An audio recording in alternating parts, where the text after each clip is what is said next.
Victor Lang was used to controlling every variable in his life, but nothing prepared him for the boy on the bench. His Mercedes idled at the curb of Central Park South, headlights cutting through the October night.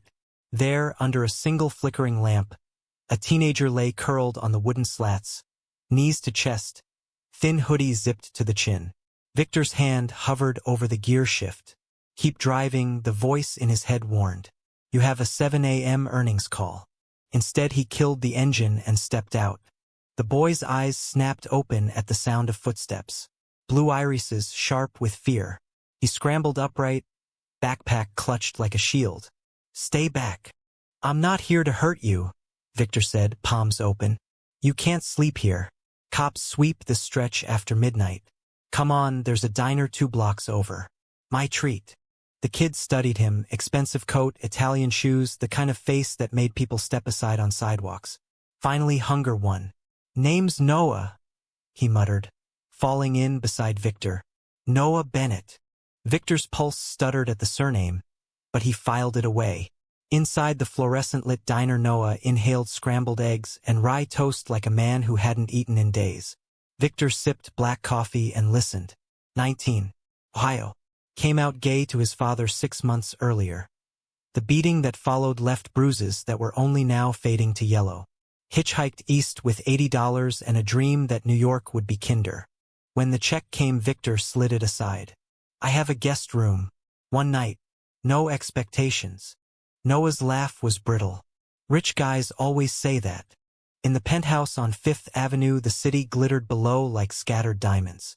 Noah stood in the marble foyer, mouth open. Victor showed him the spare suite, king bed, ensuite bath, fresh towels still wrapped in paper bands. "Shower's hot. Take your time." Later, Noah emerged in borrowed gray sweats that hung off his narrow hips. Hair damp, cheeks flushed from heat. He hovered in the living room doorway. "Why me?" Victor poured 2 glasses of water, handed one over. Their fingers brushed. "Because I was 19 once. Terrified. No one reached out. Maybe I'm fixing that." He didn't add the rest. "Because your eyes remind me of every secret I've buried." Noah slept on the far side of the king bed that first night, a pillow barricade between them. Victor lay awake listening to soft breathing, heart hammering against his ribs. Morning brought sunlight slanting across the breakfast bar. Victor made eggs, real ones, not diner rubber, while Noah watched, wary but curious. "You cook." "Only when I want to impress." Victor slid a plate across. "I own Lang Capital. We have an entry-level mailroom opening. Pays decent, benefits start day 1. You interested?" Noah's fork froze midair. "You're offering me a job? Just like that. Trial basis. If you hate it, walk away. No hard feelings." By Friday, Noah had a badge, a desk, and the quiet respect of the mail staff who noticed how fast he learned routes. Victor kept distance at the office, gnawed in the elevator, nothing more, but evenings became theirs. They cooked together, watched documentaries, argued over which Warhol piece was overrated. One rainy Thursday, Noah came home soaked, shivering. Victor wrapped him in a cashmere throw, hands lingering on narrow shoulders. "You're freezing." Noah tilted his head up. "You make me feel warm." Victor kissed his forehead first. Then, when Noah rose on tiptoes, their lips met, soft, trembling. A question and an answer at once. They pulled back, foreheads touching. "Slow," Victor whispered. "I won't be another man who takes without asking." Noah smiled against his mouth. "Asking is new for me." That weekend, Victor's sister Claire called from Connecticut. "Mom's birthday dinner next month. She's invited the Whitmore's daughter again. Pretty, polite, and straight. You could at least pretend, Vic." He ended the call with a headache. Noah found him on the terrace, knuckles white around the railing. "Family trouble?" Victor exhaled. "They still think if they throw enough debutantes at me, I'll magically turn." Noah slipped an arm around his waist. "You don't have to turn for anyone." For the first time in years, Victor believed it might be possible to stop turning. Weeks blurred into a rhythm Victor had never known. Mornings. Noah's sleepy smile over coffee. Evenings. Quiet dinners where conversation flowed like good wine. Noah's paintings began appearing on the fridge, watercolor cityscapes, two figures walking hand in hand under street lamps. Victor traced the brushstrokes with a fingertip, chest tight. At work, Noah thrived. The mailroom supervisor pulled Victor aside after 3 weeks.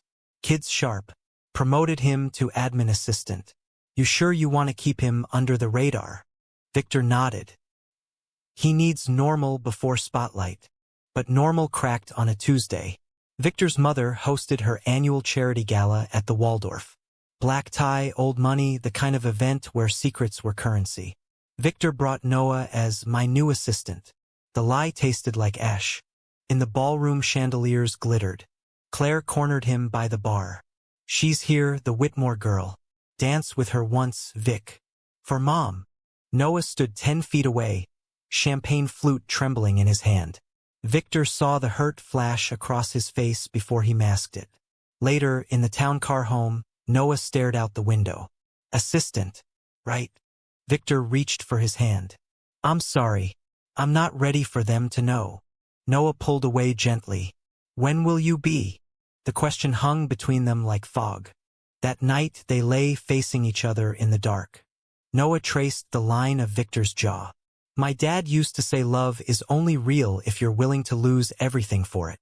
Victor's throat closed. What happened to your dad? Noah's voice went flat. Marcus Bennett.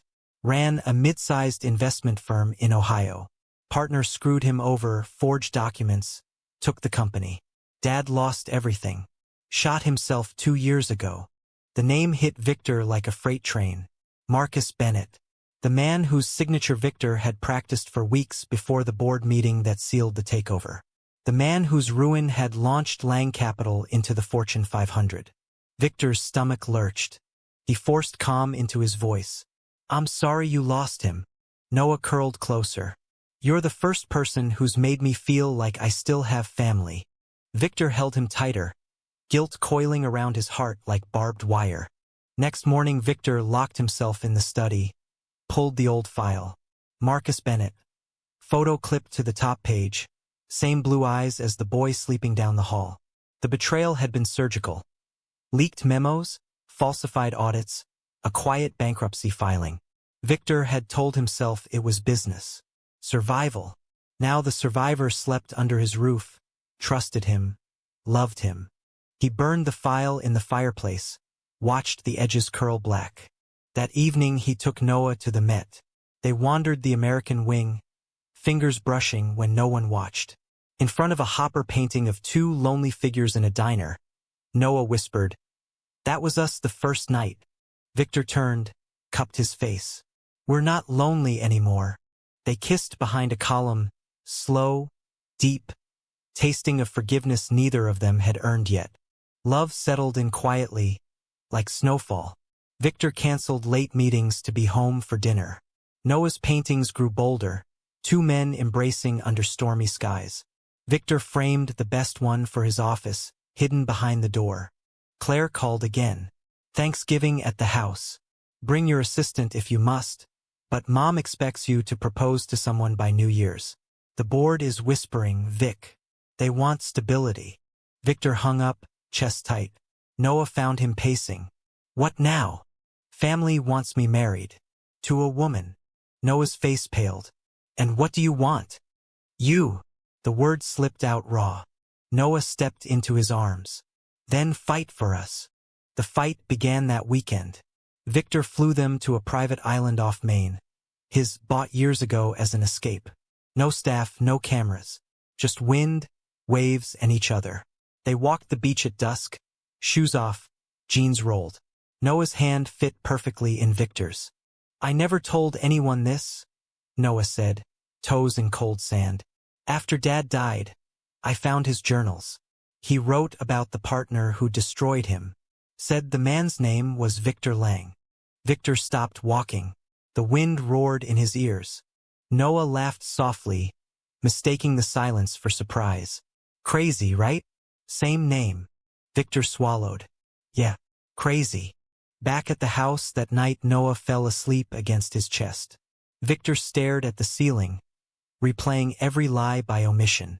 He could tell him now, rip the bandage, watch love bleed out, or he could bury it deeper. He chose silence. Monday morning back in New York, Victor's phone buzzed with a board alert. Quarterly numbers were soft, shareholders restless. He spent 12 hours in meetings, came home after 10. Noah had cooked pasta, candles lit. "You look exhausted." Noah massaged his shoulders. "Let me take care of you." Victor turned, pulled him close. "I love you." The words felt like truth and treason at once. Noah's smile could have powered the city. "I love you too. Always." The next week, Noah's promotion came through, junior analyst. Victor signed the paperwork personally, hands shaking. Pride and dread warred inside him. Thanksgiving arrived. The family estate in Greenwich smelled of turkey and old money. Claire greeted Noah with cool politeness.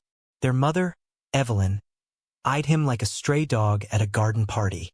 At the table, Evelyn raised her glass. To family, and to Victor finally settling down with the right person.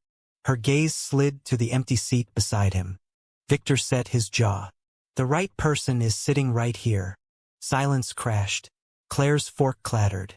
Evelyn's face drained of color. Noah reached under the table, squeezed Victor's knee. A small anchor in the storm. Later, in the guest room, Noah held him while he shook. "You chose me. Over all of them."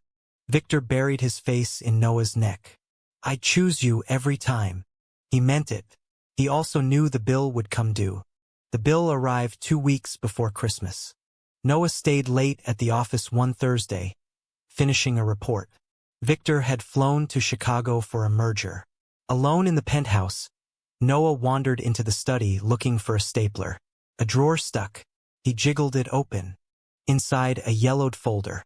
Marcus Bennett Confidential. Photocopies of forged signatures. Board minutes where Victor had argued for the kill shot. A suicide note photocopied from police files. Noah read until the words blurred. Then he read again. When Victor's plane landed at midnight, he found the penthouse dark.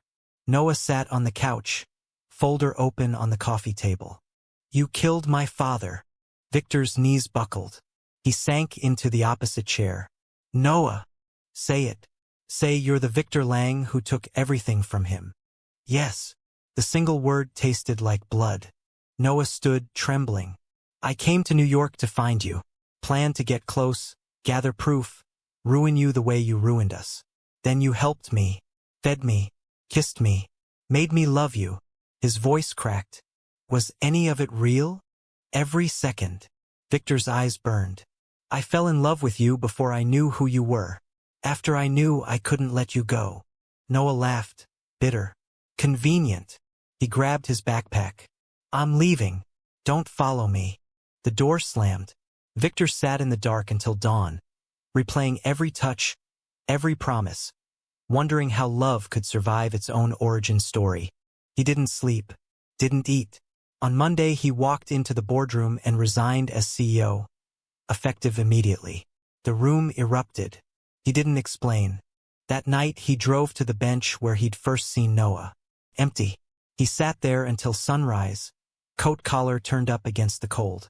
2 days later, Noah appeared at the penthouse door, eyes red. "I tried to hate you. Couldn't."